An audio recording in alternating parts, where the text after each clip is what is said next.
Okay so guys, आज का जो हमारा प्रैक्टिकल है वो है वॉल्यूमेट्रिक एनालिसिस, जो 11-12 दोनों का बहुत इंपॉर्टेंट पार्ट है, जिसको क्वांटिटेटिव एनालिसिस भी बोला जाता है बिकॉज क्वांटिटी मेज़र करते हैं हम देखने वाले उसके अंदर titration, acid base.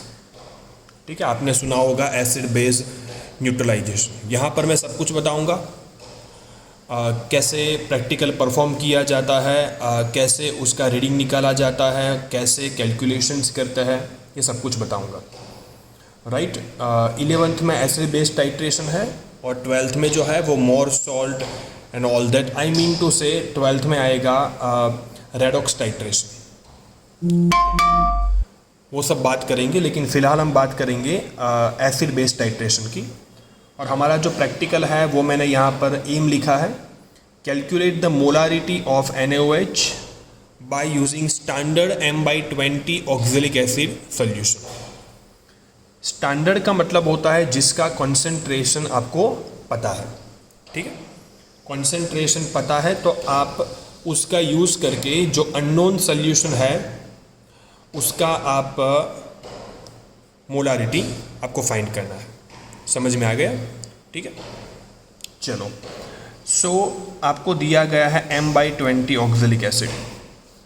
Preparation of solution आपको बताया था, ऑक्जेलिक एसिड का मॉलिक्यूलर वेट आपको पता है तो आप इसका सॉल्यूशन खुद भी बना सकते हो। ठीक है, चलो अभी क्या करेंगे, ये आपको दिया गया है और ये है NaOH यहाँ पर।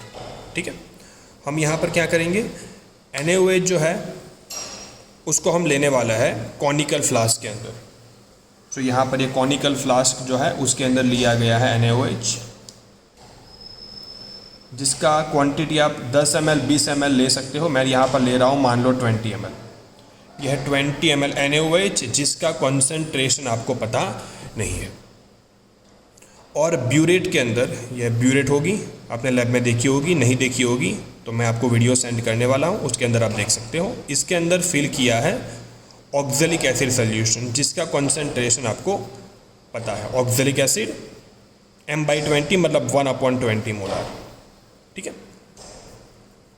अब इंडिकेटर चूज करना पड़ेगा। इंडिकेटर क्या होता है?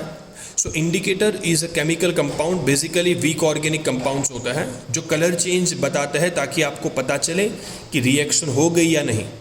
Otherwise both are colourless, you will never come to know कि रिएक्शन हो रही है, कहाँ तक पहुँची है।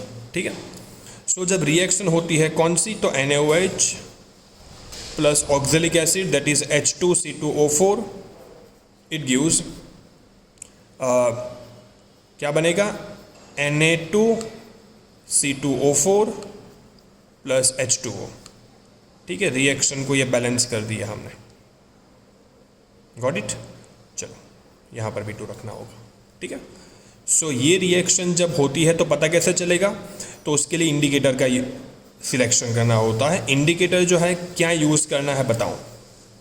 अगर स्ट्रॉन्ग एसिड और स्ट्रॉन्ग बेस है तो आप कोई भी चूज़ कर सकते हो। लैब में अवेलेबल है हमारे पास फिनोल्फ्थैलीन, ये भी चलेगा, या तो चलेगा मिथाइल ऑरेंज। ठीक है, कोई भी चलेगा। अगर स्ट्रॉन्ग एसिड और वीक बेस है तो आपको यूज़ करना है फिनोल्फ्थैलीन। राइट, और अगर मान लो आपके पास है weak acid and strong base तो आपको यूज़ करना है methyl strong acid, I am sorry, strong acid है मतलब methyl orange and strong base है मतलब फिनोल्फ्थैलीन।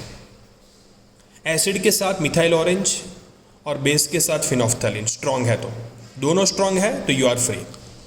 वीक एसिड और वीक बेस को लैब में टाइट्रेट नहीं किया जाता, उसका डिटेल आपको बताया जाएगा इन आयनिक इक्विलिब्रियम चैप्टर। ठीक है, चलो यहाँ पर एसिड वीक है और बेस स्ट्रॉन्ग है, ये स्ट्रॉन्ग है और ये वीक है, मतलब मैं यूज़ करूँगा स्ट्रॉन्ग बेस वीक एसिड मतलब फिनोल्फ्थैलीन। दूसरी बात बताऊँ कि फिनोल्फ्थैलीन जो है, फिनोल्फ्थैलीन बेस के साथ कलर बताएगा कौन सा, पिंक, और एसिड के अंदर कलरलेस हो जाएगा। एसिड के अंदर कलरलेस। और मिथाइल ऑरेंज जो होता है वो येलो कलर बताएगा, येलोइश ऑरेंज कलर बताएगा एसिड के अंदर। यहाँ लिख देता हूँ methyl orange plus acid, yellowish orange, yellow भी दिखता है, और मिथाइल ऑरेंज जब बेस के साथ होगा तो बताएगा कौन सा कलर, पिंक कलर। ठीक है, सो यहाँ पर क्योंकि स्ट्रॉन्ग बेस है मैं इसके अंदर डालूंगा इंडिकेटर कौन सा, फिनोल्फथैलीन, फिनोल्फथैलीन शॉर्ट में लिख रहा हूँ। एक और बात बताऊँ, इसको कम से कम डालना है, मिनिमम 2-3 ड्रॉप्स मैक्सिमम। ठीक है, सो मैंने यहाँ पर 2-3 ड्रॉप डाले और बेस है तो फिनोल्फथैलीन बेस के साथ कैसा हो गया, पिंक हो गया। ठीक है, अब जैसे ही एसिड डालेंगे ये रिएक्शन होगी न्यूट्रलाइजेशन, और जब वो न्यूट्रलाइजेशन हो जाएगा तो पिंक कलर जो होगा वो डिसअपियर हो जाएगा। सो डिसअपियर जैसे ही होता है तो आपको समझ लेना है कि रिएक्शन कंप्लीट हो गई। तो यहाँ से ड्रॉप वाइज एडिशन आपको करना है। ओके, यहाँ ओपनर होगा, कोक होगा, तो आप इसको स्लोली ओपन करोगे, आपकी नज़र इसके ऊपर, आप ड्रॉप वाइज एडिशन करते रहो इसका, और कलर के ऊपर आपकी नज़र होनी चाहिए। जैसे ही कलर चला जाएगा फ्रॉम पिंक टू कलरलेस तो समझ लो कि और वहाँ पर आपको स्टॉप कर देना है। स्टॉप करोगे रीडिंग आएगा, ये रीडिंग को नोट डाउन करो, रीडिंग को टेबल के अंदर नोट डाउन करना है। टेबल में यहाँ पर ड्रॉ कर देता हूँ। ठीक है, सीरियल नंबर 1 2 3, आपने ये वॉल्यूम मतलब रीडिंग इन ml आप यहाँ पर नोटिस करके लिख रहे हो, नोट कर रहे हो। पहली बार मानो आपका आया 20 ml, दूसरी बार आया आपका 19.5 ml, और तीसरी बार आपका आया 19.5 ml। ठीक है, सो आपको concordant I mean constant reading को लेकर कैलकुलेशन करनी है। यहाँ पर 2 कांस्टेंट रीडिंग है, कई बार इसकी एवरेज भी ली जाती है, पर 2 कांस्टेंट रीडिंग को लेकर आगे बढ़ना ये अच्छी बात है। सो ये हमारा फाइनल रीडिंग है। ठीक है, सो 19.5 आपका रीडिंग है, 19.5 ml। ठीक है, सो मैंने 0 तक फिल किया और 19.5 2 बार आया, 3 बार रीडिंग लोगे आप, और 1 बार आया मेरा 20 ml। ठीक है, सो अब मैं क्या करूँगा देखना कैलकुलेशन के लिए।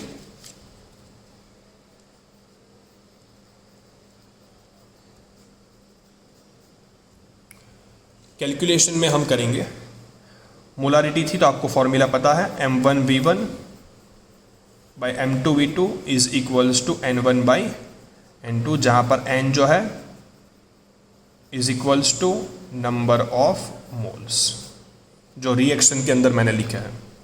ऊपर एसिड ले सकते हो, नीचे बेस ले सकते हो, उल्टा सीधा भी कर सकते हो। एसिड का मोलारिटी कितना है, m/20 मतलब 0.05। एसिड का वॉल्यूम कितना आया, तो आपने ये एसिड था ना, वॉल्यूम कितना आया, तो रीडिंग आपका दैट इज 19.5 ml।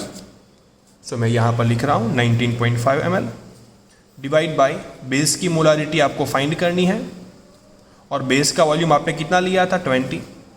अच्छा, बेस का वॉल्यूम मतलब कॉनिकल के अंदर आप 10 ml ले सकते हो, 20 ml ले सकते हो, आप 25 ml ले सकते हो। जितना आप लोगे उतना आपका ये चेंज होगा, फाइनल आंसर बदलेगा नहीं, m2 नहीं बदलने वाला, लेकिन आप जो भी वॉल्यूम लेते हो तीनों बार आपका रीडिंग सबका आपके कॉनिकल फ्लास्क के वॉल्यूम के अकॉर्डिंगली आएगा। No need to worry. ठीक है, मैंने 20 ml लिया तो मेरा 19.5 आया, किसी ने अगर 10 ml लिया तो उसका कम आएगा, कोई 25 ml लिया तो इससे ज़्यादा आएगा। अब मोल्स चेक कर लेते हैं, तो देख लो NaOH के मोल है 1, ये रहा, सॉरी NaOH के मोल है 2 और ऑक्जेलिक एसिड का 1। सो ऑक्जेलिक एसिड का 1 और इसका 2। कैलकुलेशन करके आप मोलारिटी ढूंढ सकते हो। ठीक है, मोलारिटी का यूनिट है molar. I hope you are clear. मानो अगर एम के अंदर उन्होंने पूछा है कि नहीं आप इसका फाइंड करो स्ट्रेंथ, वो भी बता रहा हूं मैं आपको कि स्ट्रेंथ फाइंड करो। स्ट्रेंथ हमेशा होती है ग्राम पर लीटर में। स्ट्रेंथ कितनी है, तो मोलारिटी मिल गया ना, तो molarity is equals to given mass into 1000 by molecular mass into volume in ml। Litre में कर दूँ तो weight by molarity into volume in litre. So weight by volume को बोला जाता है स्ट्रेंथ, तो ये हो जाएगा स्ट्रेंथ पर volume in litre, strength by molarity, I am sorry. So अब तो काम हो जाएगा आपका, स्ट्रेंथ आपको ढूंढना है, तो स्ट्रेंथ इज इक्वल्स टू क्या हो जाएगा, मोलारिटी इंटू मॉलिक्यूलर वेट हो जाएगा। मोलारिटी आपकी जो भी आएगी x लिख देता हूं, और NaOH का मॉलिक्यूलर वेट कितना है 40, तो ये हो गया आपका आंसर। ठीक है, ये स्ट्रेंथ। वेट पूछे तो ये रहा वेट, मोलारिटी पता है, वॉल्यूम पता है, मोलारिटी पता है, मॉलिक्यूलर वेट, वॉल्यूम पता है, तो वेट भी मिल जाएगा कि कितना टीचर ने 1 लीटर के अंदर डिज़ोल्व किया है, ये आपको पता चल जाएगा, जो हमें ही पता होता है पहले, लेकिन आप कैलकुलेशन करके भी ये निकाल सकते हो। समझ में आ गया सबको? सो मैंने आपको बता दिया how to find normality, molarity बताया, नॉर्मलिटी हम देखेंगे आगे। Molarity, strength and weight of a compound जिसके बारे में आपको इनिशियली कुछ भी नहीं पता था, by using just a standard solution of another. किसी एक के बारे में सब कुछ पता है तो उसको हम बोलेंगे स्टैंडर्ड सॉल्यूशन, और दूसरा बोलेंगे नॉन स्टैंडर्ड जिसके बारे में आपको सब कुछ फाइंड करना है। समझ में आ गया सबको? Okay, thank you.